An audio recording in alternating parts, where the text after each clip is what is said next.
खाते सर, शायद इन्होंने इसके 2 पन्ने भी खोलकर नहीं देखे। अगर आप इसका प्रीफेस देखेंगे, प्रीफेस किसने लिखा सर?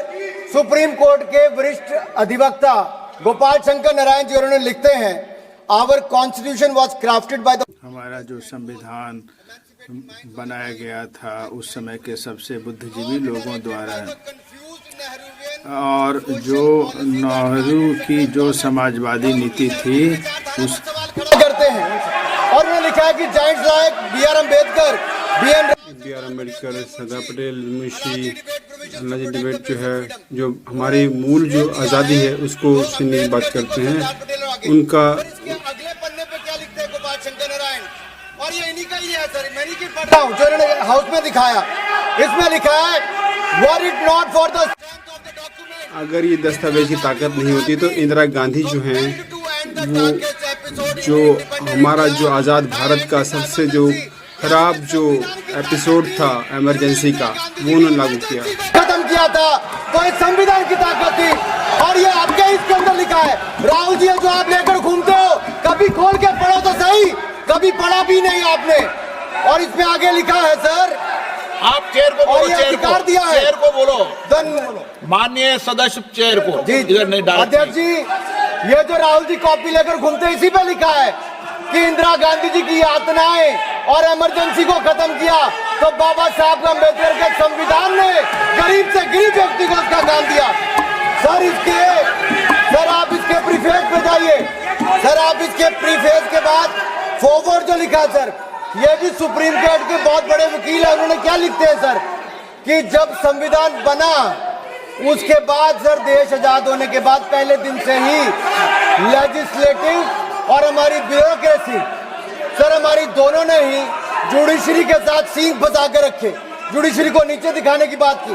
सर ये मैं नहीं कह रहा, ये वही किताब कह रही है जो राहुल गांधी हाथ में लेकर घूम रहे हैं। सर मैं पढ़ के सुनाता हूँ, फ्रॉम द अर्लीस्ट ईयर। जो पहले के साल थे उसमें जो विधायी जो विंग है और जो कानूनी विंग है, एक तरफ तो उन्होंने जो न्यायिक विंग का उन्होंने विरोध किया, और जिसमें ये उनके पर आरोप था कि शक्तियों का उन्होंने दुरुपयोग किया, जो शक्ति उनको नहीं दी गई थी बल्कि जो कार्यकारी को दी गई थी उसका उन्होंने दुरुपयोग किया। और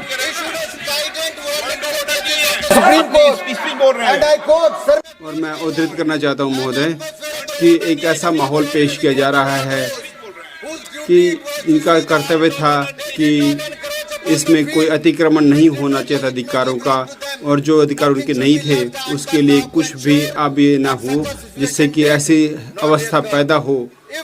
यदि इसके संशोधन के बाद भी यदि विवाद रहता है तो ये हमारे विधायी प्रक्रिया के लिए, न्यायिक प्रक्रिया के लिए बहुत बुरा दिन होगा। और हम प्रयास कर रहे हैं कि जो शक्तियाँ जो हमारे पास नहीं है उसका हम दुरुपयोग ना करें, और जो जजेस का या जो न्यायाधीश है उसको भी उनसे नहीं बल्कि उनको शक्ति मिले कि जो उनको बचा सके, खुद को बचा सके और उनको खुद से बचाए। और ये इमरजेंसी में कहा गया था जो सुनामी की तरह आई थी, और उसमें जो ये संविधान जो उसको इसका दुरुपयोग ना हो करने दिया, उसी ने देश को बचाया। राहुल जी कभी इसको पढ़कर देखिए, गांधी परिवार और कांग्रेस पार्टी का पूरा कारनामे इसके अंदर लिखेंगे, कैसे आपने धज्जियां उड़ाई, एक तो एक। दूसरा ये जो कहते हैं बीजेपी के लोगों को सर ये मनगढ़ंत आरोप, सर ये अंगूठा काटने की बात करते हैं, इनके राज में सिखों के गले काटे गए, सिखों के पर कत्लेआम किया गया, सिखों के बाद दंगे सबसे ज्यादा हुए तो कांग्रेस के समय हुए। और आपको देश से माफी मांगनी है, अगर आज भी नहीं मांगेंगे तो संविधान जितना मर्जी जेब में डालिए। आप संविधान को जेब में लेकर घूमते सर, इन्होंने संविधान को तार-तार करने का काम किया है, इनको देश से माफी मांगनी चाहिए। मुझे आपका संरक्षण इसलिए चाहिए था कि झूठे आरोप लगाने बंद करे। ये संविधान की रक्षा आपने कभी नहीं की, इमरजेंसी जैसा कालखंड आया और संविधान को बार बार तार किया, संशोधन किया, तो आपने और आपकी पार्टी ने किया। धन्यवाद सर। श्रीकांत शिंदे। धन्यवाद अध्यक्ष जी।